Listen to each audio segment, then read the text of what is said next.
Vamos lá, galera, da primeira série, gravar esse plano de estudos aí do terceiro trimestre de prova, tá?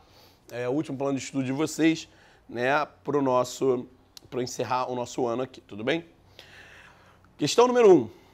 Analise a figura a seguir. Bom, vendedores e compradores de produtos em geral, tá?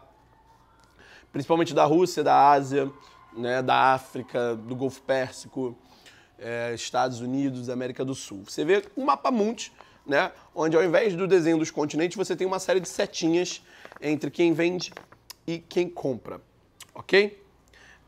Vamos lá. Então você observa. Assinale a alternativa que identifica corretamente um dos fluxos numerados. Vamos lá. Fluxo 1. O carvão mineral da Rússia, dos países da CEI, principais produtores mundiais, é vendido à Europa e à Ásia. Vamos lá. Rússia. Se você observar, a setinha que sai da Rússia, ela vai em direção à Europa e vai em direção ao América do Norte e tal. Tudo bem? O maior fluxo está na Europa. Esse fluxo número 1 é o fluxo para a Europa. Só que tem um porém aqui. Não, na realidade não é o carvão mineral, são vários outros gêneros frutos do extrativismo. A questão do petróleo também, é uma das maiores produtoras de petróleo do mundo, ok? Então não é só carvão mineral. E também a CEI já não existe mais, né? A Comunidade dos Estados Independentes, ela já não existe, então também está errado. Vamos lá, B2. Água virtual, commodity valorizada no mercado mundial, é comercializada da América do Sul para os Estados Unidos. Vamos lá, número 2. Olha só, o fluxo número 2 está realmente indo em direção aos Estados Unidos. Agora, na realidade, a América do Sul ela não exporta essa água virtual, ela não está inserida nesse mercado de água virtual. Esse mercado da água virtual ele está inserido, ele está em ascensão na África e alguns países da Ásia, que tem um problema muito sério de água potável. Tanto a América do Sul quanto a América do Norte não tem graves problemas relacionados ao fornecimento de água. Tem problemas como todo lugar tem água, é um problema no mundo inteiro, mas comparado a outras nações é muito mais tranquilo, né? Letra C, fluxo 3. O petróleo é vendido por um grande número de fornecedores de vários continentes para os Estados Unidos, grande consumidor mundial. Olha só, se você observar o fluxo 3, né, nós estamos vendo importações de petróleo saindo da Rússia, saindo do Golfo Pérsico, saindo da América do Sul, saindo até mesmo do Canadá em direção aos Estados Unidos. Isso só pode ser relacionado ao petróleo. Os Estados Unidos é o maior consumidor de petróleo do mundo, tudo bom? Então, por conta disso, a letra C é a nossa alternativa correta. Existem vários países que fornecem essa matéria-prima para os Estados Unidos. Então, a letra C é o gabarito da questão número 1. Vamos ver a D. Fluxo 4. Minérios radioativos são vendidos para países do Sul, dos países do Sul para as centrais nucleares de países desenvolvidos. Olha só, cadê o fluxo 4? Aqui, ó, na África subsaariana. A África subsaariana não é uma grande exploradora de minérios radioativos, tá? Por conta disso está errado. 5. O xisto betuminoso e o gás natural são vendidos pelos países do norte da África para a Europa Ocidental. Olha só, a África não é a grande produtora de gás natural. Do xisto pode até ser, mas do gás natural não. Tá? Nesse caso, a letra E também está errada. Então, número 1, letra C é o nosso gabarito. Questão 2. O gráfico abaixo exibe a distribuição percentual do consumo de energia mundial por tipo de fonte. Você vê, né? Na década de 70, década de 60, década de 80, você vê uma ascensão do consumo de petróleo e uma redução do consumo de carvão mineral, tá? O carvão mineral foi sendo a principal fonte de energia durante muito tempo e depois que o petróleo começou a ganhar espaço, ele perdeu representatividade nas matrizes energéticas, tudo bem? Só que você observa que essa linha de cima do petróleo, ela vem reduzindo, ela vai dando uma caída, tá? Por que isso acontece? Porque ao longo da história, o petróleo foi se tornando cada vez mais caro, cada vez mais escasso, e por conta disso, outros elementos foram sendo utilizados para, né, compor essa matriz energética. Então, não só o petróleo é o único combustível, é o único a única fonte de energia na atualidade. Você observa que o gás natural tem crescido muito seu uso, a hidroeletricidade, a energia nuclear, as fontes de energia renovável a partir da década de 90 também tem tido um ligeiro crescimento. E o petróleo vem caindo. Por quê? Porque é um elemento muito caro, então alternativas vão sendo criadas para isso. Com base no gráfico e nos seus conhecimentos, identifique na escala mundial a afirmação correta. A queda no consumo de petróleo após a década de 70 é devido à acentuada diminuição de sua utilização no setor aeroviário e também a sua substituição pela energia das marés. Não. A queda do uso de petróleo a partir da década de 70 foi por conta da crise do petróleo que ocorreu lá nos Estados Unidos, que era o maior consumidor e ficou sem fornecedores devido a diversos conflitos no Oriente Médio, e isso gerou a crise do petróleo, que foi o ponto de partida da busca por novas fontes de energia, né, para que nenhum país se tornasse dependente do petróleo. Então a A está errada. B. O aumento relativo do consumo de carvão mineral a partir da década de 2000 está relacionado ao fato da China e Índia estarem entre os grandes produtores e consumidores de carvão mineral, produto que esses países utilizam em sua crescente industrialização. Olha só, se você observar a linha do carvão mineral, a partir dos anos 2000, de fato, essa linha volta a subir novamente. Por quê? Porque para a indústria o carvão mineral é muito bom. A energia que ele consegue gerar é muito grande, né? Ele gera energia na forma de calor. Então, indústrias que precisam de altas temperaturas, né? Indústrias siderúrgicas, indústrias que fabricam elementos que necessitam de altas temperaturas, acabam utilizando o carvão mineral como combustível. E na China e na Índia, como eles também têm uma dependência de fontes energéticas muito grande, eles utilizam o carvão mineral por ser mais barato, por ser mais recomendado para as indústrias. Então, letra B está correta. É a nossa resposta da número 2. Letra C. A participação da hidroeletricidade se manteve constante em todo o período, em função da regulamentação ambiental proposta pela ONU, que proíbe a implantação de novas usinas. Não. Na realidade, a ONU em nenhum momento proibiu a implantação de novas usinas. Na realidade, essa energia continua se expandindo até hoje. D. O aumento da participação das fontes renováveis de energia após a década de 1980 explica-se pelo crescente aproveitamento da energia solar, proposto nos planos governamentais em países desenvolvidos de alta latitude. Olha só, na realidade, esses países de alta latitude são países que não são muito propícios à energia solar. Eles recebem menos raios solares do que os países que estão na latitude zero, né, da linha do Equador. Os países que têm maior recomendação de uso de energia solar são os que estão mais próximos da linha do Equador, porque recebem uma incidência maior de raios solares. Tá? Então a D também está errada. Letra E. O aumento do consumo de gás natural ao longo de todo o período coberto pelo gráfico é explicado por sua utilização crescente nos meios de transporte, conforme estabelecido no protocolo de Cartagena. Ok? Vamos lá. Na realidade, não, tá? Se você observar o gás natural, você vai ver que ele tem um crescimento acentuado, sim, mas isso também não é fruto só dos meios de transporte, tá? Até porque muitos veículos não podem utilizar esse gás natural ainda. Veículos a diesel, por exemplo, caminhões, ônibus, veículos grandes não usam o gás natural. E eles representam uma boa parcela do consumo de combustível do nosso planeta, né? Então, não é só por conta dos meios de transporte, mas sim muitas indústrias que mudaram a sua fonte de energia do petróleo para o carvão mineral e o gás natural, tudo bem?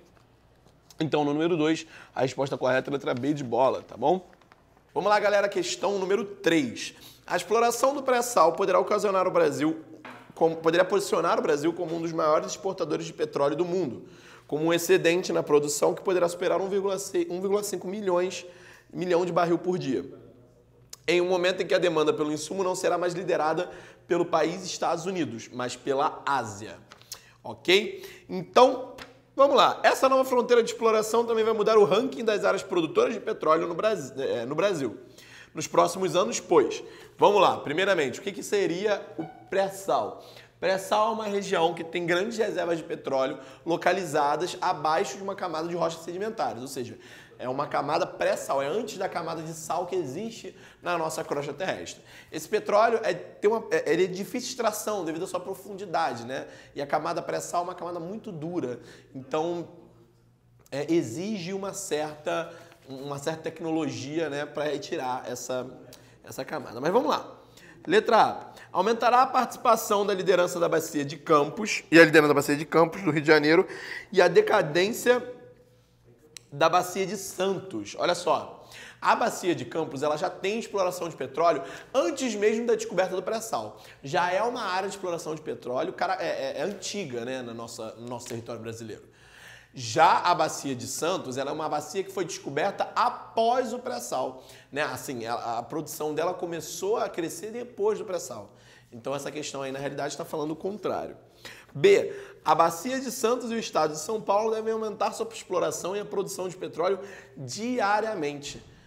A B está correta. A B falou exatamente o que eu acabei de falar para vocês.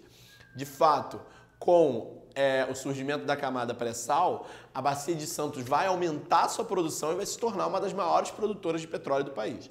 Isso é uma questão de tempo até a gente conseguir atingir a tecnologia necessária para conseguir extrair esse petróleo.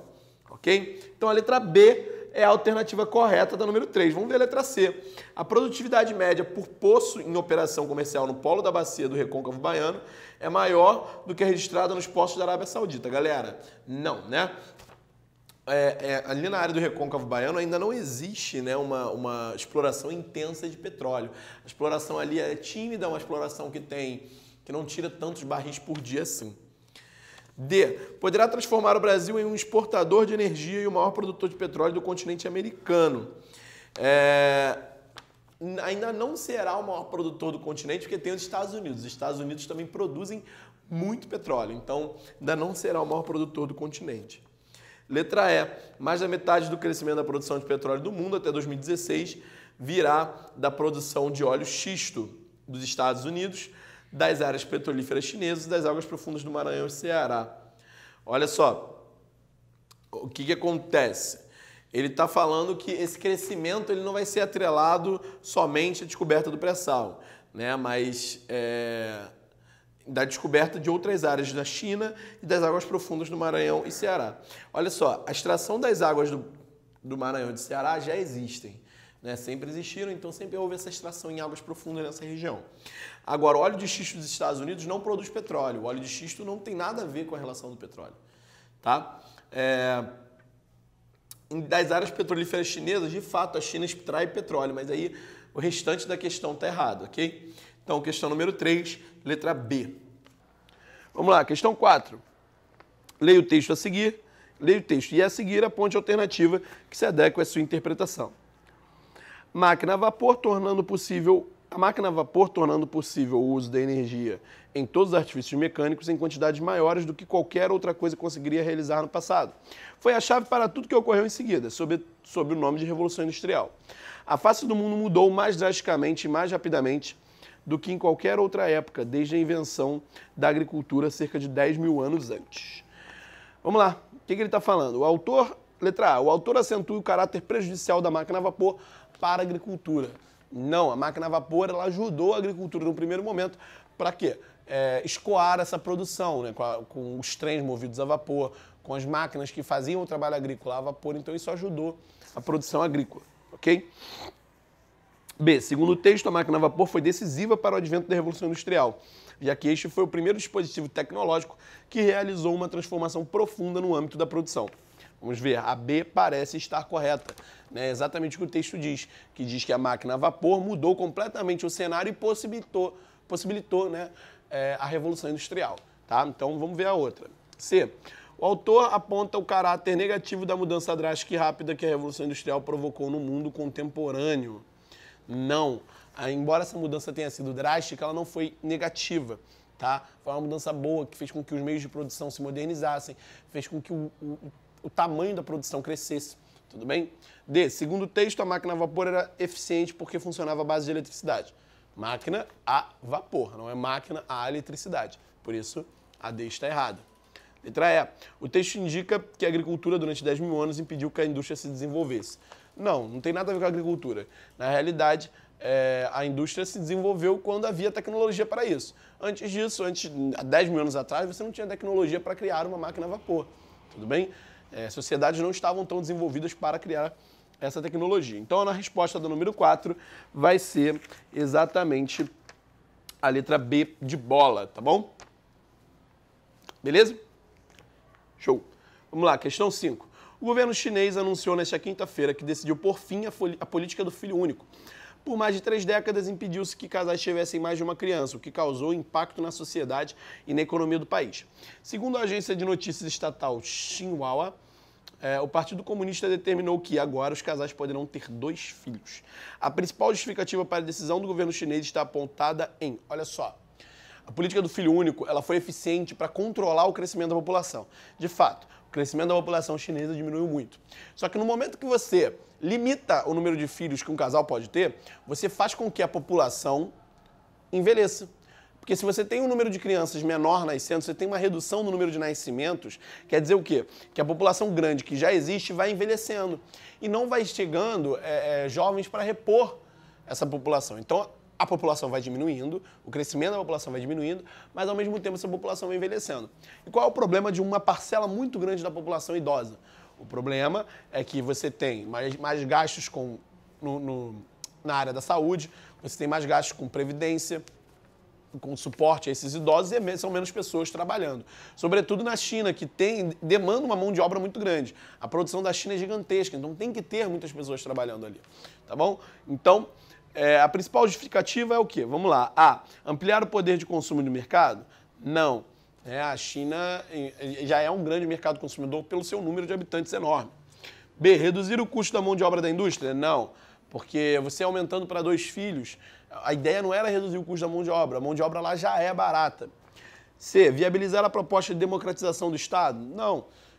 Não é assim que você consegue democratizar o Estado. Não é mudando uma lei dessas que você vai conseguir resolver todos os problemas e democratizar o Estado. Não é dessa forma.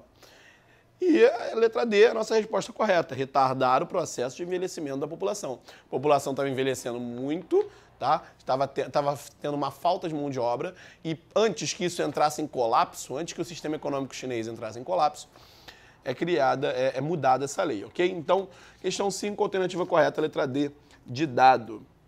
Questão número 6, tá? Texto para a próxima questão. Antes que o país se abrisse no fim dos anos 70, no século 20, o sistema da ciência e tecnologia das universidades, com foco mais restrito, se encarregavam da educação e do treinamento. Esse modelo fracassou porque a pesquisa era separada do ensino, o trabalho interdisciplinar era impossível, os recursos eram escassos e os rígidos controles políticos e a ideologia dominavam. A Revolução Cultural de 1966 a 1976 fechou todo o ensino superior por uma década e destruiu muito do que havia sido construído anteriormente. Nos anos 90, a China expandiu e reestruturou o ensino superior de forma a atender suas ambições econômicas. Vamos lá. Quem acha que o Brasil de hoje é um país pobre, e é mesmo, pode ter uma certeza com teor de verdade 100%. O Brasil de 40 anos atrás era várias vezes pior. Por pior que fosse, porém, era melhor do que a China em quesito de pobreza. Vamos lá. As mudanças ocorridas na China se inserem em um contexto mais amplo de transformação ocorrida nas relações geopolíticas internacionais a partir da segunda metade do século XX. A exemplo, letra A, do processo de descolonização afroasiática, apoiado militarmente pelos Estados Unidos, que resultou no rompimento estadunidense com a Europa e a formação do bloco dos não-aliados, liderado pela França e pela Inglaterra. Galera, tá errada. Olha só, a China não mudou as suas relações econômicas por conta desses acontecimentos, ok? E essa descolonização afroasiática aconteceu em períodos diferentes. Ele está colocando aqui como se fossem a descolonização da África e da Ásia fossem semelhantes, fossem no mesmo período. Só que a descolonização da Ásia foi bem antes da descolonização da África. A África foi descolonizada na metade do século XX, na década de 50, década de 60. Então, houve uma descolonização muito tardia na África. A Ásia foi descolonizada muito antes. Letra B. Da política de neutralidade chinesa no processo da Segunda Guerra Mundial, visto que esse conflito ficou confinado à disputa entre regimes capitalistas ocidentais e o modelo autoritário socialista soviético. Não, a disputa entre o capitalismo e o modelo socialista soviético foi a Guerra Fria e não a Segunda Guerra Mundial. Tá bom? Por isso a letra B está errada. Letra C. Da deflagração da Revolução Cultural Chinesa, que democratizou o Partido Comunista Chinês, abrindo caminho para a abertura econômica e a atração do capital estrangeiro, proporcionando o rápido crescimento econômico. Galera, olha só. O Partido Comunista Chinês, né, nesse período da Revolução Cultural, não abriu a sua economia. A economia da China vai ser aberta já nos anos 2000, ok? Então, bem depois, né, desse período da Revolução Cultural. D. Da coexistência pacífica implantada pela Guerra Fria, que provocou o rompimento da China com a União Soviética e no apoio da China aos guerrilheiros talibãs contrários à invasão militar soviética no Afeganistão. Galera, primeiro que na Guerra Fria a coexistência pacífica não era uma realidade tão comum. E segundo, que a China não rompeu com a União Soviética. Na realidade, a China sempre foi aliada da União Soviética, principalmente durante a Guerra Fria. Então, letra E, a única que nos resta aí como resposta correta, da crise do socialismo real na União Soviética, para a qual contribuíram a perestroika, a restauração econômica, e a glasnost, a transparência política. Exatamente. Esses fatores, a partir da segunda metade do século XX, foram responsáveis por essa mudança de perfil da China, né? Da China ter aberto a sua economia, né? E assim ter tido um crescimento econômico favorável. Quando a União Soviética começa a desandar, começa a cair, né? A China rapidamente busca meios para mudar essa realidade, para tentar se adaptar a essas mudanças soviéticas e trazer essa mudança para o seu território. E aí a mudança que a China trouxe foi o quê? A abertura econômica, a criação do socialismo de mercado, né? E hoje a China é uma das grandes potências aí em termos de exportação no mundo. Ok? Então, questão número 6, letra E. Questão 7. Sobre a economia chinesa, é correto afirmar que A. As zonas econômicas especiais EEs são áreas do território chinês destinadas à atuação do capital estrangeiro para a instalação de indústrias voltadas para a exportação. Exatamente. É exatamente isso que define as EEs, ok? Então, a princípio, questão 7, a nossa alternativa correta é a letra A. Vamos ver as outras. B. As zonas econômicas especiais EEs são áreas do território chinês destinadas à atuação do capital estatal para a instalação de indústrias voltadas para a exportação. A A e a B são quase idênticas, só muda o quê? A A fala do capital estrangeiro e a B fala do capital estatal. Por isso a B está errada. É exatamente a vinda do capital estrangeiro e não do capital estatal. Se atenta aí, porque você pode achar, são iguais, teve erro na questão. Não, não é erro não. Realmente, tem duas palavrinhas que fazem total diferença nessa alternativa aqui. É uma pegadinha, né? C. Um problema a ser enfrentado pela China, apesar de todo o crescimento econômico alcançado no país, é a pobreza, sobretudo nas áreas urbanas.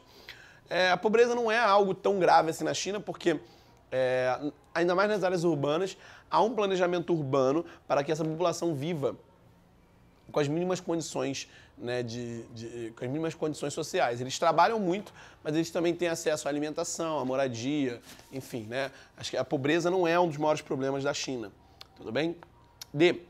Um problema enfrentado pela China é a carência de recursos naturais que torna necessária a importação de toda a matéria-prima utilizada. Não, a China tem algumas carências em relação a alguns recursos, mas todos não. Toda a matéria-prima utilizada não. É só alguns recursos específicos, tá? Letra E. Mesmo com grande crescimento econômico e forte expansão industrial, a China vem mantendo uma exemplar sustentabilidade ambiental. Não, como eu falei, quando a produção é muito grande, o consumo dos recursos da natureza também é muito grande e a degradação acaba sendo grande também. Tudo bem? Então, questão 7, a alternativa correta é a letra A. Tudo bem? Questão 8. A charge publicada em 2007 por um jornal inglês ironiza a inserção da China na economia internacional. Nós vemos aí uma assembleia, né, onde você tem o símbolo comunista, né, atrás do líder, e aí tá ali, declaro aberta esta assembleia de acionistas. Então, a ideia era uma assembleia comunista que se tornou depois uma assembleia de acionistas depois da abertura econômica da China. Quando você tem a abertura econômica de um país comunista, um dos princípios do comunismo acaba indo de ralo, né? Você acaba priorizando o capital, mais uma vez. Acaba se tornando muito semelhante, né, ao capitalismo. O socialismo de mercado utilizado na China é bem próximo do que é o capitalismo, né? Então, vamos lá. A mensagem vinculada pela charge. A. Indica a abertura da interface litorânea ao investimento do capital externo, graças à criação das zonas econômicas especiais e o fechamento da fronteira continental, ameaçada por movimentos separatistas. Não existem tantos movimentos separatistas assim na China. Não houve esse fechamento da fronteira continental, porque a China, isso não é um problema que a China está passando no momento.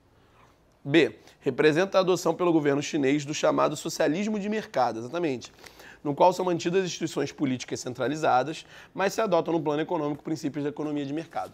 Exatamente, a letra B é o nosso gabarito da questão número 8. Você tem o governo centralizado do socialismo, tá? Isso se mantém, mas na parte econômica já se assemelha muito com o capitalismo, tá? Então, questão 8, a resposta é a letra B. Letra C, mostra a dualidade da economia chinesa, em que a aceitação do capital externo na modernização da economia urbano-industrial contrata com a estrutura fundiária ainda marcada pelos princípios socialistas. Não. A estrutura fundiária da China também já está adequada a esse socialismo de mercado. D, identifica a ruptura do modelo socialista graças à adoção dos princípios liberais, tanto no plano econômico, sociedades por ações, quanto no político pluralismo partidário e alternância de poder. Não. Embora haja essa abertura econômica, ainda está longe de ser uma nação liberal, né? Apresenta a nova configuração da política chinesa, na qual todos os cidadãos deliberam como acionistas sobre as decisões políticas e planejamento econômico do país. Não, também está errado, tá? Não, isso aí é só uma representação da charge. Né? Não quer dizer que toda a população tem esse direito a voto, né? A opinião.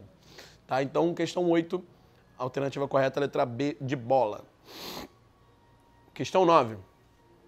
As equipes de resgate trabalham contratempo nesse domingo, 23/6/2013, para salvar os milhares de pessoas que permanecem ilhadas no norte da Índia devido aos deslizamentos de terra e às inundações provocadas pelas chuvas, que podem ter provocado 1000 mortes. As pesadas chuvas que atingem o subcontinente de junho a setembro costumam provocar alagamentos, mas começaram mais cedo este ano, pegando muitas pessoas de surpresa e expondo a falta de preparo para prever e enfrentar a situação. As chuvas torrenciais abordadas no texto estão associadas ao fenômeno climático denominado. Olha só, na Índia, no norte da Índia, durante esse período aqui, 23/6, em junho, né? Junho a setembro, é o verão, tá? Ah, mas, isso não é nos meses de inverno? No meio do ano é inverno para nós, tá? Aqui do hemisfério sul. Para quem está no hemisfério norte, que é o caso da Índia, é verão, tudo bem? Então, esses são os meses de verão na Índia e que a Índia tem um clima muito próprio, né, que praticamente só acontece ali, que são as monções. Durante as monções de verão a gente tem esses alagamentos, as inundações, chuvas que duram dias, ok? E durante as monções de inverno você tem essa seca extrema que dura meses. Então a Índia alterna entre duas realidades, duas estações do ano bem marcadas, ok? Pela chuva e pela seca. Se aqui ele está falando de um período de verão, onde tem chuvas torrenciais na Índia, principalmente, a gente está falando das monções de verão, que correspondem no nosso gabarito à letra A, tudo bem? Então, questão número 9 é a letra A, monções de verão, tudo bem? Questão 10. Leia a história em quadrinhos abaixo. Vamos lá. Sexta, sábado ou domingo. Eu aproveito um veículo da MSF para ir fazer compras. A MSF é Médicos Sem Fronteiras, tudo bem? Uma ambulância, no caso. Naquela loja ali, os donos são cristãos. Fecha aos domingos, mas é o único local em Beit Hanina onde pode-se encontrar cerveja e vinho. Esta é de muçulmanos, fecha às sextas, mas você jamais irá achar bebidas alcoólicas aqui. Será que eles têm fraldas? Há também um grande shopping center a 2 passos daqui, mas como fica em uma colônia, temos como regra não ir lá. Eles fecham aos sábados, sabá, mas vendem bebidas alcoólicas. Ah, uma colônia? Depois da esquina é à direita ou à esquerda? Esses quadrinhos criados por Gil Delisle retratam cenas do cotidiano dele. Olha só, a gente está falando de uma região do mundo onde você tem várias culturas, várias religiões influenciando, né, a realidade desse local, ok? Então você tem uma área de muçulmanos, uma área que é uma colônia, uma área de cristãos, e que acaba tendo esse conflito. Num lugar você pode ir, mas não pode comprar isso. No outro você pode ir, mas não pode falar isso. Tem dia que ele abre, tem dia que ele não abre. Então existe toda essa ideia. Tudo bem? Vamos lá. A Bagdá, onde o MSF presta socorro às vítimas da Guerra Civil. Não, essa história do MSF aí tá só só para dizer que é em alguma região ali do Oriente Médio, alguma região ali conflituosa do norte da África também, ok? Então, Não é essa. B, Cabul, que apresenta a arquitetura típica de cidades europeias. Aqui não está falando nada de arquitetura, você não consegue visualizar na tirinha nada relacionado à arquitetura dos prédios. C, Damasco, dominada por grupos fundamentalistas shintoístas. A tirinha não fala só do shintoísmo, ela fala de várias outras religiões. Então, por isso, não é específica dessa região. D, Istambul, dominada por uma grande população muçulmana. Sim, aqui nós vemos falando de muçulmano, mas a gente vê falar de várias outras religiões também. Então não é só dos muçulmanos. Só nos resta a letra E, Jerusalém, onde o espaço terciário é diferenciado pela cultura. Exatamente. O comércio em Jerusalém, ele é diferenciado pela cultura porque ali é um encontro de vários povos diferentes, de várias religiões diferentes. Ok? Então Jerusalém tem essa característica de ter um comércio muito diferenciado de acordo com a cultura de seu povo. Ok? Então questão 10, resposta correta é a letra E. Galera, espero ter ajudado vocês, tá? Até o ano que vem. Valeu!